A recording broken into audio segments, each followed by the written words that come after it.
Hello दोस्तों आज हम इस वीडियो में समझने वाले हैं मनी बिल को। दोस्तों इससे पहले मैंने ऑर्डिनरी बिल पर एक वीडियो बना दिया है। उसमें मैंने सारे के सारे ऑर्डिनरी बिल पर क्या क्या केस बन सकते हैं, कैसे उसके स्टेजेस होते हैं, कि कैसे कैसे वो पास होता है, कौन सी मेजोरिटी होती है, ये सारे मैंने उसमें आपको बता रखा है। अगर आपने वीडियो नहीं देखी है तो उसे जरूर जाकर देख लें। आज इस वीडियो में दोस्तों मैं आपको पढ़ाने वाले हूं मनी बिल। मनी बिल का आर्टिकल कौन सा है? 110 आर्टिकल में मनी बिल के बारे में बताया रखा है कि मनी बिल में क्या क्या चीजें होंगी, किस तरीके से वो काम करेगा। मनी बिल दोस्तों उसे बोलते हैं धन विधेयक। तो ये मनी से रिलेटेड ही कोई मैटर हो सकता है। तो इसका एग्जांपल क्या हो सकता है? इसका एग्जांपल है मनी से रिलेटेड यानी पब्लिक एक्सपेंडिचर। सरकार योजनाएं लाती है तो योजनाएं चलाने के लिए सरकार को पैसे की जरूरत होगी। वो सरकार पैसा कहीं ना कहीं से निकालेगी योजनाओं के लिए। तो दोस्तों जहां पर ऐसे मैटर आते हैं पैसे से रिलेटेड, वहां पर मनी बिल का केस बनता है। दोस्तों अभी आप देखेंगे कुछ टाइम पहले आधार कार्ड बिल आया था। आधार कार्ड जो देश में चला था उस पर जो बिल आया था वो भी मनी बिल बना दिया था। अब वो मनी बिल क्यों बना था ये आप आगे समझिए। दोस्तों मनी बिल में जो अथॉरिटी होती है ये सबसे ज्यादा लोकसभा के पास होती है। यानी मनी बिल अगर पास करवाना है तो लोकसभा के पास उसका ज्यादा से ज्यादा अधिकार है। ठीक है। मनी बिल का दोस्तों एग्जांपल है एप्रोप्रिएशन बिल। क्या है? Appropriation bill. दोस्तों इसे क्या बोलते हैं? विनियोग विधेयक। ठीक है, विनियोग विधेयक। अब इसमें आर्टिकल इसमें कौन सा दिया गया है? 114। आप समझिए इस चीज को। मनी बिल के कैटेगरी वगैरह जो बना रखी है वो तो आर्टिकल 110 में दिया गया है, लेकिन एक उसी के अंदर एक आता है एप्रोप्रिएशन बिल, वो 114 के अंदर दिया गया है, आर्टिकल 114 के अंदर। अब समझते हैं ये है क्या चीज। दोस्तों अगर योजनाएं सरकार को चलानी है तो उसके लिए पैसा चाहिए होता है। वो पैसा जो निकाला जाएगा कहां से निकाला जाएगा? सीएफआई से निकाला जाता है। कहां से निकाला जाता है? सीएफआई से। सीएफआई क्या होता है? Consolidated fund of India. ये आर्टिकल 266 में आपको दिया गया है। किस आर्टिकल में दिया गया है? 266 में। इसमें दोस्तों सारे रेवेन्यू वगैरह सारे कलेक्ट होते हैं। जो हम भारत का जो राजकोष होता है वो यही होता है, consolidated fund of India. Article 266 में दिया गया है। दोस्तों एक और आता है आकस्मिक फंड, जिसको बोलते हैं कंटीजेंसी फंड ऑफ इंडिया। वो भी सीएफआई ही होता है। ठीक है, शॉर्ट फॉर्म उसकी भी सीएफआई होगी। तो उसका आर्टिकल है 267। कौन सा आर्टिकल है? 267। तो अगर आपको सीएफआई से पैसा निकालना है तो उसके लिए कौन सा बिल लाना पड़ेगा? एप्रोप्रिएशन बिल लाना पड़ेगा, यानी विनिमय विधेयक लाना पड़ेगा। और ये किसके अंदर आता है? ये आता है मनी बिल के अंदर। समझ गए आप? अगर बात करते हैं कि टैक्स अगर रिड्यूस करना है तो उसके लिए भी गवर्नमेंट कौन सा बिल लाती है? मनी बिल लाती है। पब्लिक एक्सपेंडिचर से रिलेटेड, मतलब जनता पर जो खर्च किया जाता है उससे रिलेटेड कोई भी मैटर है, पैसे से मैटर है, वो किसमें आएगा? वो एग्जांपल होगा मनी बिल का। समझ गए होंगे बाप। अब हम समझते हैं मनी बिल को पेश कैसे किया जाता है। दोस्तों मैंने आपको बताया कि मनी बिल की जो अथॉरिटी होती है वो सबसे ज्यादा किस पर होती है? लोकसभा के पास। कोई भी बिल पेश हो रहा है तो वो लोकसभा में होता है, फिर राज्यसभा में, फिर राष्ट्रपति के पास जाता है। इस केस में दोस्तों मनी बिल सिर्फ कहां पर पेश होता है? लोकसभा में। यह क्वेश्चन बार बार बनता है कि ये कहां पर पेश होता है? ये सिर्फ लोकसभा में पेश हो सकता है, राज्यसभा में पेश नहीं हो सकता। क्योंकि दोस्तों इसमें बात हो रही है पब्लिक एक्सपेंडिचर की, यानी जनता के खर्च की, जनता के पैसे की बात हो रही है। पैसे कहां से निकालना है? सीएफआई से। तो जनता का पैसा है ये। अगर जनता का पैसा निकाल रहे हैं तो उसके कौन निकालेंगे? उसके लिए उत्तरदायित्व तो है जो जनता के द्वारा चुने गए हैं प्रतिनिधि। तो जनता के द्वारा चुने हुए प्रतिनिधि कहां पर बैठते हैं? लोकसभा में। लोकसभा के पास इसमें ज्यादा अधिकार दिए गए हैं, तो लोकसभा में बिल पेश होता है। समझ गए आप? फिर यह बिल दोस्तों मैंने आपको ऑर्डिनरी बिल में समझाया है कि कोई भी बिल कैसे काम करता है। वहां फर्स्ट रीडिंग होती है, सेकंड, थर्ड, ये सारी चीजें होती हैं। फिर दोस्तों ये माना लोकसभा में पास हो गया। लोकसभा में पास कैसे होगा? सिंपल मेजोरिटी से पास होगा। किससे होगा? सिंपल मेजोरिटी से। सिंपल मेजोरिटी यानी present and voting into half plus 1। इसका मतलब कि जितने वहां पर प्रेजेंट हैं एंड जिन्होंने वोट किया है उनका आधा प्लस 1। यानी अगर 100 लोग हैं तो 100 में से आधा 50 हो गया, प्लस 1 51 लोगों ने अगर इस पर सहमति दे दी है तो ये बिल हो जाता है पास। समझ गए आप? अब यहां से लोकसभा से हो गया बिल पास, फिर लोकसभा से राज्यसभा के पास भेजेगी। तो यहां पर राज्यसभा के लिए कितने दिन के लिए भेजती है? राज्यसभा के पास बिल जाता है सिर्फ 14 दिन के लिए। कितने दिन के लिए? 14 दिन के लिए। 14 दिन में ही राज्यसभा को अपना डिसीजन इस बिल पर सुनाना होता है।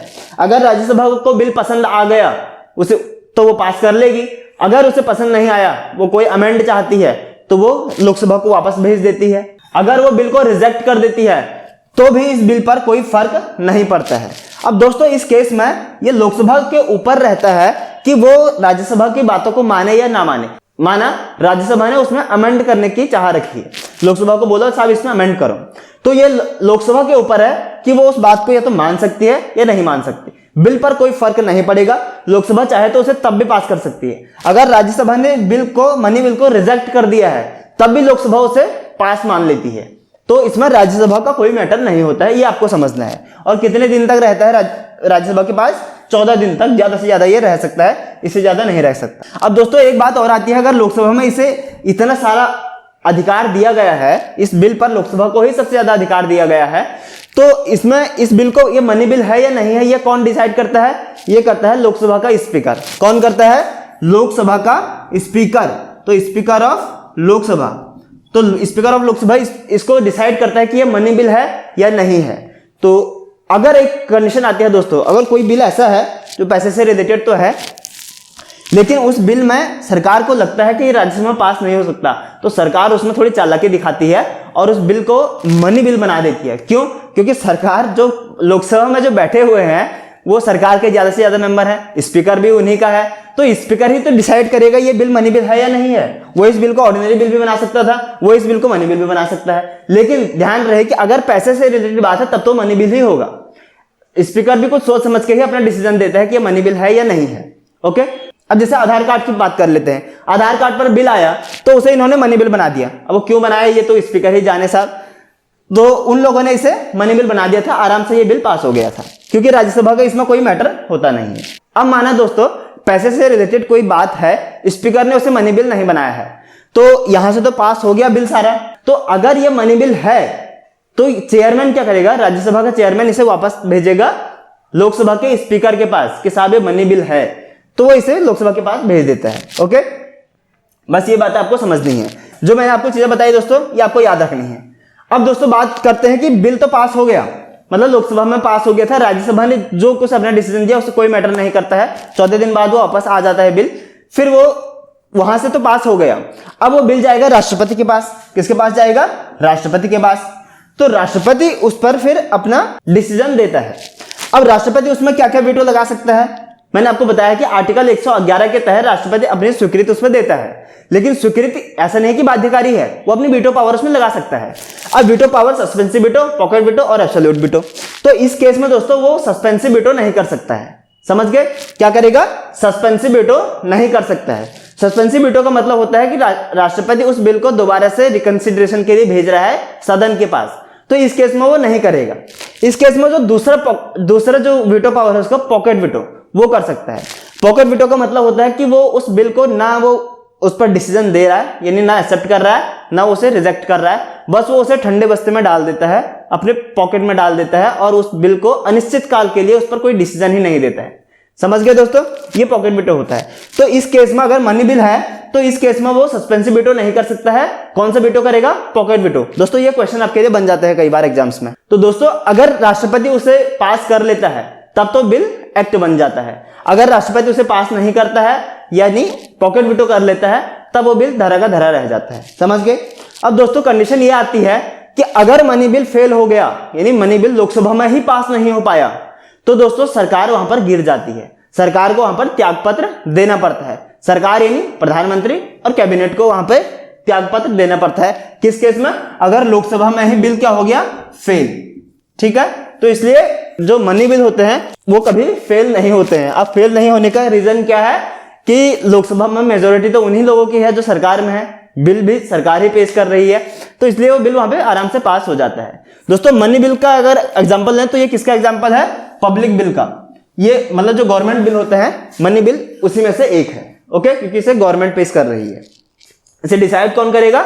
स्पीकर ऑफ लोकसभा डिसाइड करेगा कि ये मनी बिल है या नहीं है। समझ गए दोस्तों? आशा करता हूं आपको ये वीडियो पसंद आई हो। दोस्तों इससे पहले अगर आपने मेरी ऑर्डिनरी बिल पर वीडियो नहीं देखी है तो उसे जरूर जाकर देख लें। उसमें आपको सारा का सारा प्रोसेस समझ में आ जाएगा कि किस तरीके से बिल अलग अलग स्टेजेस से पास होता है। तो आशा करता हूं दोस्तों आपको वीडियो पसंद आई हो। अगर आपको ये वीडियो पसंद आई है तो इसे लाइक करें, शेयर करें और सब्सक्राइब करें हमारे यूट्यूब चैनल को। जय हिंद, जय भारत।